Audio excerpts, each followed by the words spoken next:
Alors que plusieurs pays européens ont mis en place un passeport vaccinal, les Français s'y opposent à 67% et seuls 20% s'y disent très favorables. Pourtant, la Commission européenne a présenté un projet pour instaurer un certificat vert numérique dès juin 2021. Nous sommes en compagnie d'Alain Monteux, président de Tunstall France et Benelux. Alain Monteux, bonjour. Bonjour. Tout d'abord, qu'est-ce que Tunstall? Tunstall est le numéro un de la téléassistance et de la santé connectée en France, avec plus de 175 000 bénéficiaires de nos services tous les jours. Alors, le passeport vaccinal, en quoi ça consiste? Alors, le passeport vaccinal, c'est un document officiel, que ce soit sous la forme d'un papier ou d'un QR code sur l'application anti-Covid, qui stipule que vous avez reçu vos 2 injections du vaccin anti-Covid. En fait, il s'agit d'un laissez-passer qui pourrait permettre de se rendre dans certains pays ou lieux publics. Alors justement, comment garantir la protection des données personnelles de santé? Parce que le secret médical, c'est pas qu'on apprend sur Facebook, qu'on a des billets d'avion pas chers pour aller de Paris à Toulouse. C'est quand même autrement plus sérieux. Oui, vous avez tout à fait raison. Et c'est ce sujet qui préoccupe d'ailleurs beaucoup de Français. Mais là, quand même, nous sommes sur une information simple. Est-ce que vous avez été vacciné ou non? On est sur une information efficace. Et nous ne parlons pas d'informations dites critiques. On ne parle pas de votre numéro de sécurité sociale, on ne parle pas de votre mail, on ne parle pas de votre téléphone. Je crois qu'ici, le besoin d'efficacité est plus important que le risque. Nous sommes dans une logique de réassurance collective. Et de plus, on est sur une mesure temporaire, avec un stockage temporaire de cette information uniquement le temps de l'épidémie. Et puis, bien sûr, il y a des règles à respecter, comme les ont édicté le Comité européen des données, le CEPD, avec une obligation de stockage, avec un haut niveau de protection des données personnelles, sans grosse base de données centralisée. Donc, on Alors, est plutôt vers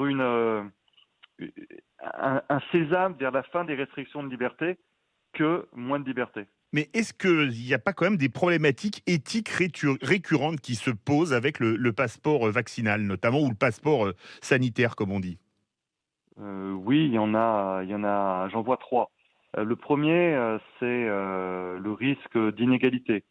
En effet, tout le monde à ce jour n'a pas pu encore avoir accès à la vaccination.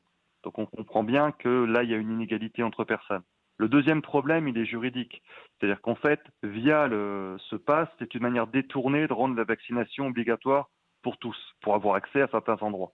Donc c'est quelque part aussi, ça peut être perçu donc comme une restriction de liberté.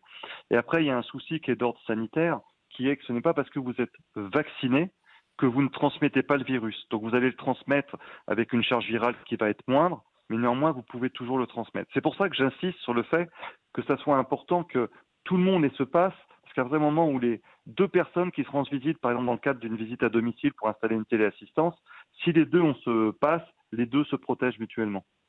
Oui, alors, par exemple, pour aller installer un téléviseur chez une personne âgée, mais est-ce bien nécessaire, par exemple, pour aller voir un match dans un stade ou un concert en plein air? Alors, sur votre premier point, moi je pense que c'est capital. Par exemple, pour les personnes âgées, nous on s'occupe de rendre visite aux personnes âgées tous les jours et on comprend bien que les personnes âgées sont les personnes les plus touchées par cette épidémie. Donc, si la personne âgée a son pass et si l'installateur qui vient à domicile a son pass, les deux sont rassurés, ça enlève un poids. Maintenant, pour aller voir un match, je dirais que pour moi, c'est un autre sujet. Et moi, je suis pour parce que si je vais voir le match, je suis rassuré si toutes les personnes autour de moi sont vaccinées et si je suis vacciné.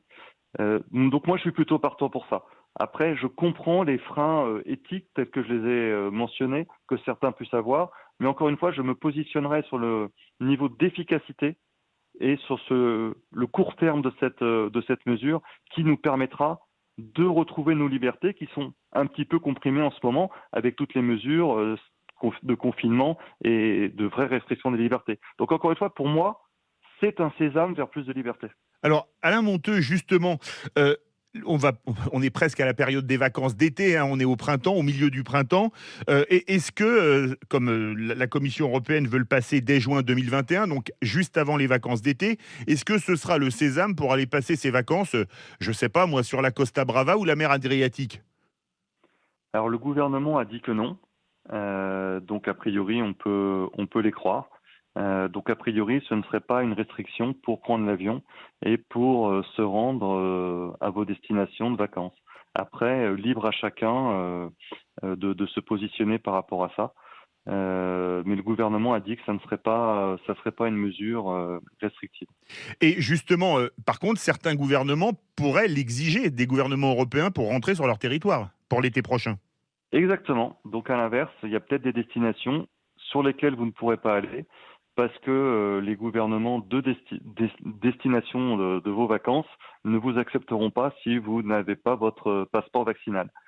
Oui, donc les deux sont possibles. Le gouvernement français s'est positionné ainsi, mais d'autres gouvernements peuvent faire un choix différent.